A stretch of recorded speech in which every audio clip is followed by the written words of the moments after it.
Welcome back. We back with another video. Like, subscribe, share, comment, all that good stuff. Real Talk with Mo, Smooth Parlay, Lou and Mo Podcast. We're on Instagram. We're on Facebook. Check us out. www.cb Lifestyle and Apparel. Real Talk with Mo. Fleeting app for your trucking needs. All your truck, big rigs, everything. Check us out. Also, check out for One-Com Links. One-Com Link is coming soon. Check us out. So we're still on the self-mastery portion of it. This one's going to be on addiction, which is a serious topic when it comes to like a lot of people that I know. A lot of people are dying from actually drug addiction. Yeah, well, substance abuse. Fentanyl is like the highest. Fentanyl is a big deal. It's killing everybody. They seem to just sprinkle it into everything. They're killing a lot of people right now. Yeah, you go to Subway, you're like, I want a sandwich, Subway sandwich, keep a little salami, a little fentanyl in there. Just they put it in everything. I don't know what Subway you going to. Yeah, well, I don't want to go to that Subway no more because I almost died. Anyway, so substance abuse is a big problem, and we're trying to come up with solutions, obviously. But to come up with the solutions, we gotta understand the problem a little bit more. So, my thing is, a lot of the addicts that I know or that I've ran into or had discussions with, not only are they always in hiding, like you wouldn't even notice or know it. You know they got a problem, but they don't talk about it, right? And a lot of the times too, they'll work their ass off to get that drug. They'll work harder to get the drug than they will at work. They work harder to get the drug, or find smart ways to get the drug, or get the money for the drug. And they'll do, like, all of a sudden you're like, this guy's a freaking mathematician and a genius. He'll know the exact weight of whatever he's buying. He'll know a little bit of, like, this dude, all of a sudden they're a genius when it comes to drugs. So like you could probably be smarter in other avenues of your life than just what you're addicted to, or when it comes to that drug too. So that was just one point that I wanted to bring up when it comes to like addiction. And this is another thing too.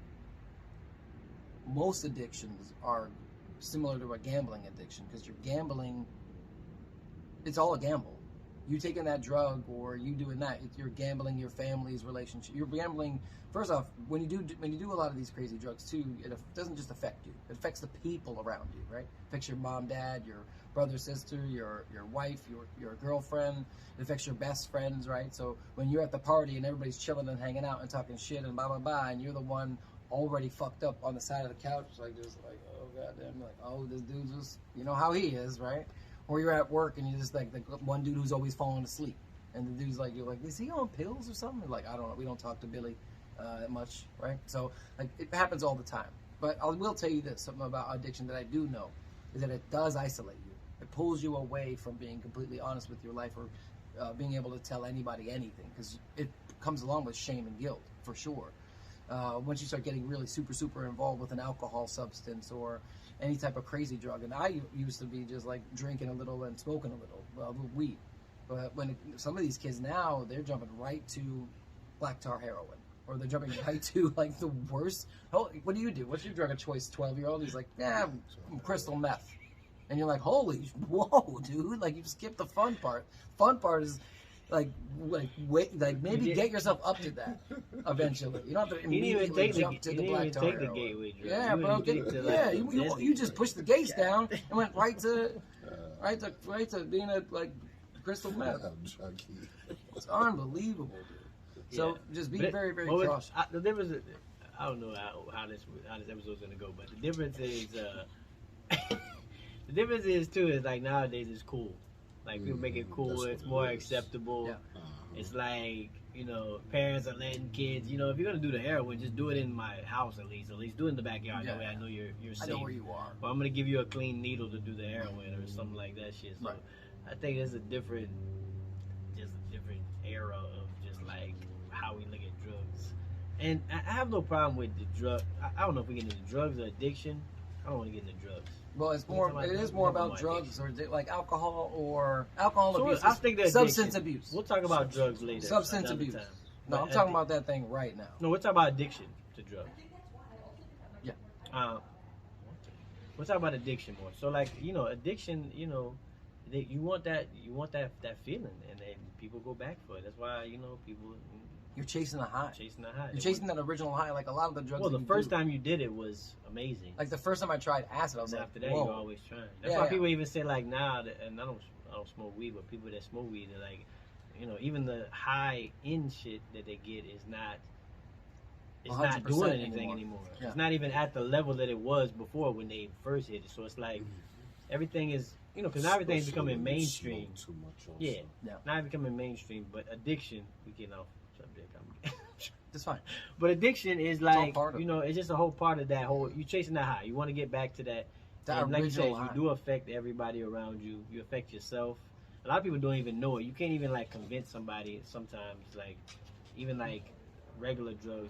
But you could get addicted to Tylenol. You could be addicted to like people get Robitussin and turn that into a drug of like choice. Another thing too is like Kinda sometimes That's cheap it's, lean because that'll make you sleep. Yeah. So it's some of it's connected to party life, right? Like just trying to have a good time, and then some of it's connected to pain. Some of it's connected. So a lot of the times when somebody's doing that drug, like some of the most dangerous ones are the ones that have gone through a lot of struggle or a lot of pain, and instead of them like realizing that fact, like, oh, I do drugs because of the pain, they don't really understand the pain part. So they mask it and they numb themselves to everything. They take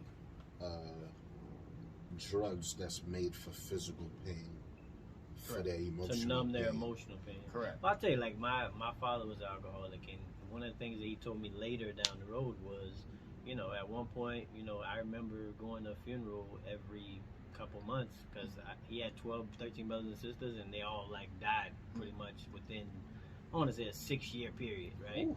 Grandma died, my grandma died, my grandfather died at the same time. So he said that's why he started really drinking harder when everybody around him was dying before they hit 50. So it was like that kind of wore on him, and he went to alcohol. Yeah. And that's why he stayed on alcohol till his death, pretty much, I would say. And he was in a halfway house. So it's so I get it. Like, you try to do that. The problem, this all ties in together because it goes back to identity, finding out who you are, what you are, and Typically, most of the time, it's not the drug; it's why the pain. But how did he pass away though? Did it have anything to do with the drinking? Yeah, he died underneath a tree drinking. Oh, okay. And here's another thing too I was going to bring up was the effects on adults and the different effects on the youth, right? On younger teenagers, stuff like that. So I was doing a lot of studies, and when it came down to it, it had a lot to do with low dopamine, right? And some people aren't addicted to anything. They're addicted. The only thing they're addicted to is the dopamine chase.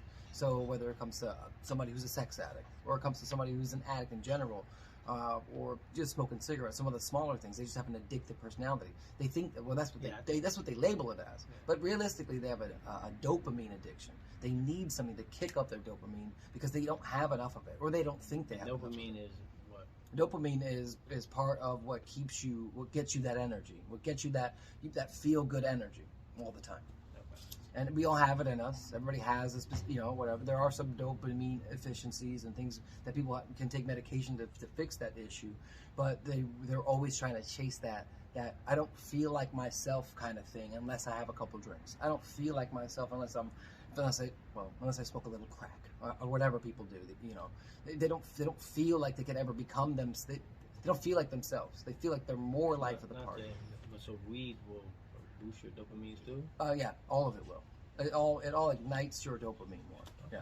And also, there's a lot of different things when it comes to the frontal lobe and plasticity in your brain, all that type of stuff. But realistically, it's just a personality replacement. Because especially whenever you're younger, you're not necessarily sure on, like we were talking about in the previous episode about identity and all these things. So you feel a little lost, right?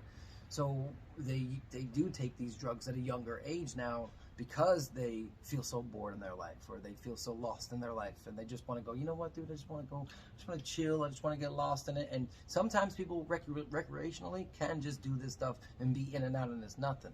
And then I think that's where everybody goes. One out of every 5 people. I got an argument with that too, because that can hear about functioning alcoholics and all that shit.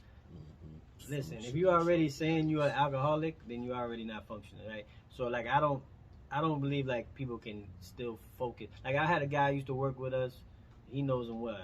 So he used to be like, I work better when I smoke weed. Mm-hmm. Bro, when he smoked weed, he didn't even know what he was doing half the time. Mm-hmm. Right? He didn't even hear me when I said his name. He would be like, yeah, man, what you talking about, man? You know what I mean? So like, and he swore on everything, swore on his life that he works way better. he would get mad that he couldn't smoke before he started to work. Oh yeah. So that whole thing, I take that with a grain of salt. Well, you're again. That's like I'm better if I have more fun if I'm drinking. Like that's one of those things too. So it's like I think people use that. Any drug that you take is not for your body, right? Any drug that we take, even if it's a good drug, is not for our body. It wasn't made for our body. It's not naturally coming that we would have had unless we manufactured it. So I believe any drug can be an addiction, but I believe any drug is going to affect you. It's going to have an effect on your body. And if it doesn't right away, it eventually will. Sometimes you need it, but it eventually will. And people build a dependency on these things too. And once they jump into the dependency aspect of it, and it can even be Ambien, sleeping pills. Like you're never going to sleep this. It's not that you never will. It's that you're eventually. You don't think you could ever sleep the same because you're taking this Ambien. The pill. It's the same thing with pain medicine. Like I remember when I forgot what I injured. I took a pain pill, 800 milligram ibuprofen, but I didn't feel. I had pains all over my body. I got pains right now sitting down talking to you, right? But I just deal with them and I acknowledge them. They are what they are. When I took that, there was no pain. So I'm like, damn. And then when they wear off, I was like, man, everything hurting. Places that I thought weren't hurting, but they were always hurting. In my head, it made me think like, this is gonna fix it because it took away the pain for a minute. But it's only gonna take away for a minute until you got to keep taking it. So yeah, sometimes the taste, when it comes down to it, is some of the best anchors to quitting, right? Like like the taste, the smells, even like use your senses, and those are the come down off the drug, like we were talking about. Like some of those things are really, really important to get you away from it. And another thing is to just don't obey the drug, dude. The drug wants you to stick with it. Trust me, it becomes your little buddy, bro, and it becomes your homie, and it wants you to jump. Cocaine gremlin, right here. Yeah, for sure. So as far as addiction and trying to find ways to quit, so yeah, like he was saying, think about the negative parts of the drug. So me, I stopped smoking weed. Did I like the feeling? Of course, but it was times that I would feel tired. You know what I'm saying? There was times where it would take my motivation away from what I wanted to do. Like I would start doing something and then not feel like doing it anymore. You know what I'm saying? So I was wasting time, and then it was making me lose my focus. So and you got to find alternatives. So if I would have smoked, I just got to find ways to try to have fun without smoking, without drinking. And I've been doing just fine. Like, and then you'll learn that you don't have to do that drug. You know what I'm saying? Like, life goes on without it. You know what I'm saying? So your life's been going on exactly. It started without it, and then it'll continue. So that's why I said all the drugs are introduced to you. You're not like growing up with them. They're not like the drug in the apple or something. Like, you know what I mean? Like, so for the most part, I know me especially. I'm just saying for myself, talking is way different than somebody who's addicted to crack or heroin. We know that, right? I get it. My whole point is, if you know somebody that is or whatever, sometimes you gotta either say something or try to get involved. But most of the time, people that's hanging around people is the people that's doing the same drug anyway. So you don't have an outside influence half the time that's gonna be like the positive person, right? If everybody's smoking doing heroin, there's not gonna be that one guy outside like hey, why do you guys keep doing heroin? No, but I do have old friends that whenever I got myself out the block or stopped hanging out or stopped doing whatever the thing that we were doing all the time, and I go back to say what's up, they're doing the same shit again. They're still doing it, and I'm like, dude, this is 20 years later. How are you still this guy? We're in their 40s. That's thing that turned me off too. Like when I go back home, like I felt like it was a lot of people.